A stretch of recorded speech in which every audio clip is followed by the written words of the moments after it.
ഇന്ന് നമുക്ക് സദ്യകളിൽ മെയിനായിട്ട് വിളമ്പുന്ന വൺ ഡേ അച്ചാർ ഉണ്ടാക്കിയാലോ? വൺ ഡേ അച്ചാർ മീൻസ് ഒരു ദിവസം കൊണ്ട് ഉണ്ടാക്കുന്ന അച്ചാർ. നമുക്കെല്ലാവർക്കും അറിയാം, സദ്യകളിൽ എപ്പോഴും കുറേ നാളിരുന്നതോ അല്ലെങ്കിൽ ഭരണിയിലിട്ട് അടച്ചു വെച്ചതോ ആയ അച്ചാറുകളായിരിക്കില്ല.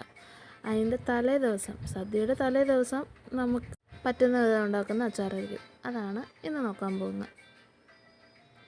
വളരെ സിമ്പിളായി, വളരെ എളുപ്പത്തിൽ വെറും അര ദിവസം കൊണ്ട് നമുക്കൊരു അച്ചാർ ഉണ്ടാക്കാം. അതും വെട്ടുമാങ്ങ അച്ചാർ. സദ്യക്ക് ചിലർക്ക് ഇവനെ ഇഷ്ടമല്ലെങ്കിൽ കൂടി ഇതിനെ സൈഡിൽ കണ്ടില്ലെങ്കിൽ ഒരു സമാധാനക്കേടാണ്. അപ്പോൾ സദ്യയിൽ കേമനും ചിലപ്പോൾ ഇവൻ തന്നെ ആവാം. കണ്ടോ, നമ്മൾ ഓണത്തിൻ്റെ തലേന്ന് പെട്ടെന്നൊരു അച്ചാർ ഉണ്ടാക്കിയില്ലേ?